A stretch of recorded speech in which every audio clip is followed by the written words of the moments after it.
खुलुमबाय रायजोफोर दिनै मोनाबिलिनि खौराङाव फिन खेबसेबाव बयखौ बरायनानै लाग्रोबाय। गिबियावनो जायफोर बिथांमोना आंनि बे लेटेस्ट बड' क्रिएटर चेनेलाव गोदानै नायदों बिथांमोना फुंनि समाव आरो मोनाबिलिनि समाव लेटेस्ट खौरां एबा आपडेटखौ मोनबाय थानो थाखाय गिबियावनो चेनेलखौ साबस्क्राइब खालामना लाबानो जाबाय। दानिया फैदो खौरांखौ खोनासंलांनि।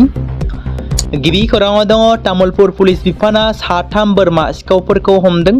बिसोर साथाम सुबुंफ्रा बोरमा खावनानै शुक्रबारखालि गंसे बाजाराव फानहैनाय समावनो रायजोफोरनि मददजों बिसोर साथाम सिखावफोरखौ पुलिस बिफाना हमनाय जायो। हमजानाय साथाम बोरमा सिखाव सुबुंफोरखौ तामुलपुर जिल्ला गरेसर गुवाकुसिनि गामिनि जेहिरुद्दिन आली, आयुब आली आरो इनसान आली होनना सिनायथिनाय जादों। मिथिनाय बादिब्ला थांनाय माखासे सान सिगांनिफ्रायनो माखासे दुखुथिया नखरफोरनिफ्राय गोबां मोसौ आरो बोरमा खावनाय जाथाया सोमजिगासिनो दंमोन। गामि ओनसोलनिफ्राय बेफोरबादि सम सम बोरमा आरो मोसौ गोमाबाय थानायखौ नोजोर होनानै माखासे सांग्रां सुबुंफोरा बिसोरनि सायाव सन्देह जानानै नोजोर होबायबो दंखायोमोन। थिग बेबायदिनो मैयानि समाव हाथायाव बोरमा खावनानै फाननो थाखाय लाबोनाय समाव बिसोर साथाम दुथांफोरा रायजोफोरनि मददजों हमजायो। गामियारि ओनसोलनिफ्राय बोरमा खावनानै हमजानाय बिसोर साथाम सिखावनि हेंथायै तामुलपुर पुलिस बिफाना सेक्सन 302/2 आरो 3/5 अफ द भारतीय न्याय संहिता BNS आयेन बादियै गसर थिसननाय जायो। 2026 मायथाइनि सोलिबाय थानाय 135थि दुरान्ड कापनि बादायलायनाया गुवाहाटीनि इन्दिरा गान्धी एथलेटिक स्टेडियामाव फैगौ 1 आगस्ट खालाराव गिबि मेचआव गेलेगोन। बड'लेण्डनि नायल' जाल' जोलुर हानजा बड'लेण्ड FCआ नर्थ इस्ट इउनाइटेड FCनि हेंथायै बे समाव फुटबल नायनो मोजां मोनग्रा रायजो राजाफोरनि थाखाय मोनसे गोजोनथाव खौरां होननानै बुंनांगोन। गुवाहाटीआव जागायगोन 135थि दुरान्ड कापनि फुटबल गेलेनाय, जेराव नोंथांमोना नायनो मोजां मोनोब्ला टिकेटखौ अनलाइननि गेजेरजों लानो हासिगोन, जेराव बुक माय श'आव एभेलेबेल जानानै दं। नोंथांमोना टिकेटखौ बुक माय श'आव थांनानै अनलाइननि गेजेरजों टिकेटखौ लानो हागोन। बेबारनि गुवाहाटीआव जानो गोनां गिबि अपेनिं मेचआव बड'लेण्ड FC आरो नर्थ इस्ट इउनाइटेड FCनि गेजेराव जागोन आरो बबे हानजा एबा बबे टीमा देरहासार जागोन नोंथांमोना कमेन्टनि गेजेरजों लिरनानै फोरमायहरनो हागोन। बड'लेण्ड FCनि गेलेगिरिफोरखौ नायोब्ला बे खेबाव हलिचरन नार्जारीजों लोगोसे अनला दाउ एबा कलम्बियानि गेलेगिरियाबो गेलेगोन। बेजों लोगोसे माखासे प्लेयारफोरा बे बारनि बड'लेण्ड FCनि जानानै गेलेगोन। दासान्दि समाजारि बिजोङाव गोसारबाय थादों इउटुबार एनिथिं MJआ सासे लाइमोनखौ गुबुन जायगायाव लानानै खारनाय जाथाया। गोबां सुबुंफोरा ससियेल मिडिया सालायगिरिफोरा गाव गावनि पस्टआव एबा गाव गावनि एकाउन्टआव पस्टआव AI जों भिडिअ खालामनानै हगारनायखौ नुनो मोन्दों। बेबायदिनो खायसेया पुलिसजों हमजानाय, खायसेया गोबांथार बाथ्रा बानसावनाय एबा गोबांथार अजद दिखांनायखौ नुनो मोन्दों। मख'जाथावदि हाबा जाखानाय इउटुबार एनिथिं MJखौ हिन्जाव लाना खारनायनि दायाव हिन्जावसा नखरनिफ्राय FIR होनायबो जादों, जेराव गोबां सुबुंफोरा एनिथिं MJखौ हिन्जाव लानानै खारदों होनना खायसेया गोबां अजद दिखांदों, गोबां गाज्रि रावजों सोंखारिदों।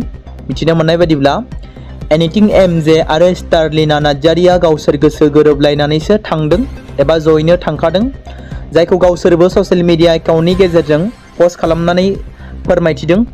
मिथिनो मोननाय बादिब्ला 1 नं बालाजार गामिनि चिरां जिल्लानि स्टारलिना नार्जारी, जायखौ 19 बोसोर बैसोनिल' होनदों, बिथांखौ इउटुबार एनिथिं MJ थामहिनबा जेरिमिया मुसाहारिया बबेयावबा दोनखारलांदों होनना नखरनि सुबुंफोरा FIRखौ होदोंमोन। चिरां जिल्लानि बेन्दोंआव थानाय 1 नं बालाजार गामिनि थागिबि जेरिमिया नार्जारी आरो निरला नार्जारीनि फिसाजो स्टारलिना नार्जारीखौ इउटुबार एनिथिं MJआ बबेबा जायगायाव दोनखारलांनायनि बाथ्राखौ दासान्दि समाजारि बिजोङाव गोबां खेब सावरायजानायखौ नुनो मोन्दों।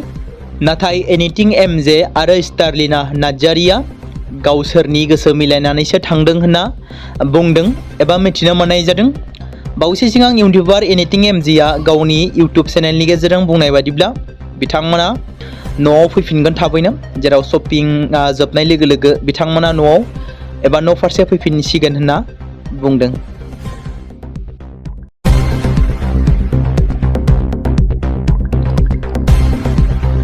बे समाव मोनसे गोजोनथाव खौरां बाक्सा जिल्लानि बरमायाव थानाय रुरेल एकाडेमिया लानानै फैदों नोंथांमोननि थाखाय मोनसे गोजोनथाव खौरां। थांनाय एसएसएलसी आरो हायर सेकेन्डारिनि आनजादाव जाय फरायसा आरो फरायसुलिफोरा उथ्रिसारनो हायाखैमोन एबा फेल जादोंमोन, बेनि थाखाय रि एग्जाम होफिननो गोसो गुदुं फरायसाफोरा थाबैनो बरमा सेकेन्ड गेटआव थानाय रुरेल एकाडेमियाव मुं थिसनफैनानै मेट्रिक आरो एचएस आनजादखौ होफिननो हागोन। बेनि अनगायैबो जाय फरायसाफोरा थांनाय मेट्रिक आरो एचएस आनजादाव नांगौ बादि जौखोन्दो एबा मार्क्स लानानै उथ्रिसारनो हायाखैमोन, बिथांमोनाबो बे रुरेल एकाडेमियाव एडमिशन खालामफैनानै मार्क्स इमप्रुभमेन्ट खालामनो हागोन। स्ट्रिम हिसाबै आर्ट्स, साइन्स आरो कमार्सनि गासैबो फरायसाफोरा रुरेल एकाडेमियाव एडमिशन खालामनो हागोन। बेनि थाखाय थाबैनो 8761903455 नङाब्ला 87203585 जानबुं नम्बराव जगाजग खालामहरनो हागोन।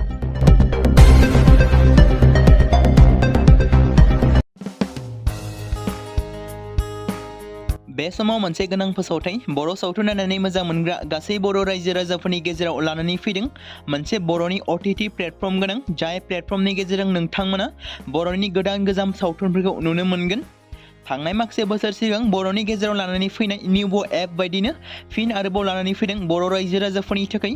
बे बाथ्राखौ मख'नाया गोनांदि 2025 मायथाइनि जानुवारि दानाव ओंखारनाय आंगो स्ट्रिम मुंनि मोनसे OTT प्लेटफर्म गोनां निउबो एपनि गेजेरजों नोंथांमोना गोबांथार बर'नि सावथुनफोर जेरै ट्रेजेडि, रमान्टिक, एक्शन आरो कमेडिजों बुंफबनाय सावथुनफोरखौ नुनो मोनगोन।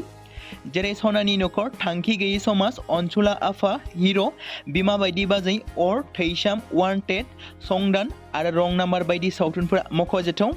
बेफोर सावथुनफोरखौ नायनो थाखाय नोंथांमोना गिबियावनो आंगो स्ट्रिम एपखौ गावनि मबाइलाव थानाय प्ले स्ट'रनिफ्राय डाउनल'ड खालामनानै लोगोसे इनस्टल खालामनानै गावनि मबाइल नाम्बारजों लगइन खालामनानै लाग्रोनांगोन। बेनि उनाव नोंथांमोना गोबांथार नुनो मोनै सावथुनफोरखौ गुगोल पे, फन पे आरो पेटिएमजों रं नाम्बार सावथुनखौ नायनो थाखाय 60 रां आरो संदान सावथुनखौ नायनो थाखाय 80 रां, वान्टेड सावथुनखौ नायनो थाखाय 60 रां, थैसाम सावथुनखौ नायनो थाखाय 60 रां, बेबायदिनो गोबांथार नुनो मोनै सावथुनफोरखौ नायनो थाखाय सुबिदा खालामनानै होदों आंगो स्ट्रिम प्लेटफर्मा। फिन नोंथांमोननि गेजेराव फोरमायबावनो लादों बर' सावथुन नायनानै मोजां मोनग्रा गासै बर' रायजो राजाफोरनि गेजेराव लानानै फैदों मोनसे बर'नि OTT प्लेटफर्म गोनां, जाय प्लेटफर्मनि गेजेरजों नोंथांमोना बर'नि नुनो मोनै सावथुनफोर जेराव गोदान गोजाम सावथुनफोरखौ नुनो मोनगोन। बे बाथ्राखौ मख'नाया गोनांदि 2025 मायथाइनि जानुवारि दानाव दिहुनजानाय आंगो स्ट्रिम मुंनि मोनसे OTT प्लेटफर्म गोनां एपनि गेजेरजों नोंथांमोना गोबांथार बर'नि ट्रेजेडि, रमान्टिक, एक्शन आरो कमेडिजों बुंफबनाय सावथुनफोरखौ नुनो मोनगोन। जेरै रं नाम्बार, संदान, वान्टेड, थैसाम, अर, बिमा बायदि बाजै, हिर', अनसुला आफा, थांखि गैयै समाज, सनानि नखर बायदि बायदि सावथुनफ्रा मख'जाथाव। बेफोर सावथुनफोरखौ नायनो थाखाय नोंथांमोना गिबियावनो आंगो स्ट्रिम एपखौ गावनि मबाइलाव थाखानाय प्ले स्ट'रनिफ्राय इनस्टल खालामनानै गावनि मबाइल नाम्बारजों लगइन खालामखांनायनि उनाव नोंथांमोना गोबांथार नुनो मोनै सावथुनफोरखौ गुगोल पे, फन पे आरो पेटिएमजों रं नाम्बार सावथुनखौ नायनो थाखाय 60 रां, संदान सावथुनखौ नायनो थाखाय 80 रां, वान्टेड सावथुनखौ नायनो थाखाय 60 रां, थैसाम सावथुनखौ नायनो थाखाय 60 रां, बेफोरबायदिनो अर सावथुनखौ नायनो थाखाय 60 रां पे खालामनांगोन। बेबायदिनो गोबांथार नुनो मोनै बर' सावथुनफोरखौ नायनो थाखाय सुबिदा खालामनानै होदों आंगो स्ट्रिम प्लेटफर्मा। बे समाव मोनसे गोजोनथाव खौरां क'क्राझार जिल्लानि सिङाव थानाय बड'लेण्ड एकाडेमि सिनियर सेकेन्डारि स्कुला लानानै फैदों BTC हालामनि थाखाय मोनसे गोजोनथाव खौरां।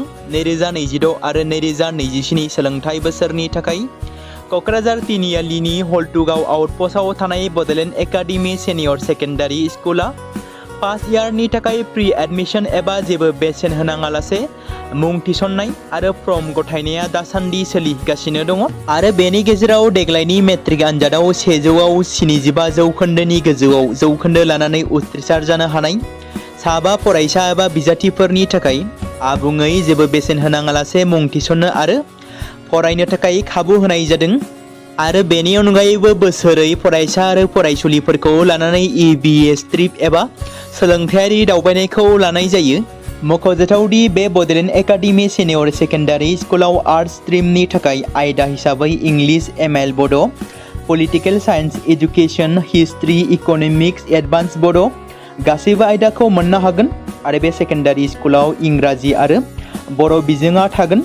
मोजां सोलोंथाइ लानायनि अनगायैबो बड'लेण्ड एकाडेमि सेनियर सेकेन्डारि स्कुलाव उफ्रा सोलोंथाइ हिसाबै एनभायरनमेन्ट फिल्ड स्टाडि बायदिखौ लानानै सोलोंथाइ लानो हागोन। बेनि अनगायैबो बे फरायसालियाव हौवासा आरो हिन्जावसाफोरनि थाखाय आलादा आलादायै हस्टेलनि खाबुफोर होनाय जादों। बेनि थाखाय नोंथांमोना आबुङै मिथिबावनो थाखाय एबा थोंजोङै फोनांजाब खालामहर 9101488399 जानबुं नम्बराव।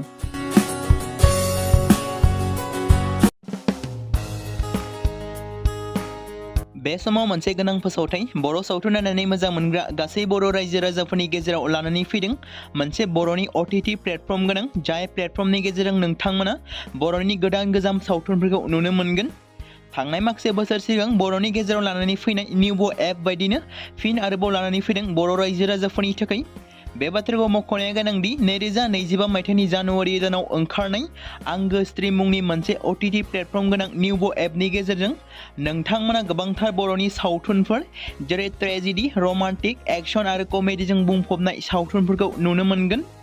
जेरै सनानि नखर, थांखि गैयै समाज, अनसुला आफा, हिर', बिमा बायदि बाजै, अर, थैसाम, वान्टेड, संदान आरो रं नाम्बार बायदि सावथुनफोरा मख'जाथाव। बेफोर सावथुनफोरखौ नायनो थाखाय नोंथांमोना गिबियावनो आंगो स्ट्रिम एपखौ गावनि मबाइलाव थानाय प्ले स्ट'रनिफ्राय डाउनल'ड खालामनानै लोगोसे इनस्टल खालामनानै गावनि मबाइल नाम्बारजों लगइन खालामनानै लाग्रोनांगोन। बेनि उनाव नोंथांमोना गोबांथार नुनो मोनै सावथुनफोरखौ गुगोल पे, फन पे आरो पेटिएमजों रं नाम्बार सावथुनखौ नायनो थाखाय 60 रां आरो संदान सावथुनखौ नायनो थाखाय 80 रां, वान्टेड सावथुनखौ नायनो थाखाय 60 रां, थैसाम सावथुनखौ नायनो थाखाय 60 रां बेबायदिनो गोबांथार नुनो मोनै सावथुनफोरखौ नायनो थाखाय सुबिदा खालामनानै होदों आंगो स्ट्रिम प्लेटफर्मा। फिन नोंथांमोननि गेजेराव फोरमायबावनो लादों बर' सावथुन नायनानै मोजां मोनग्रा गासै बर' रायजो राजाफोरनि गेजेराव लानानै फैदों मोनसे बर'नि OTT प्लेटफर्म गोनां, जाय प्लेटफर्मनि गेजेरजों नोंथांमोना बर'नि नुनो मोनै सावथुनफोर जेराव गोदान गोजाम सावथुनफोरखौ नुनो मोनगोन। बे बाथ्राखौ मख'नाया गोनांदि 2025 मायथाइनि जानुवारि दानाव दिहुनजानाय आंगो स्ट्रिम मुंनि मोनसे OTT प्लेटफर्म गोनां एपनि गेजेरजों नोंथांमोना गोबांथार बर'नि ट्रेजेडि, रमान्टिक, एक्शन आरो कमेडिजों बुंफबनाय सावथुनफोरखौ नुनो मोनगोन।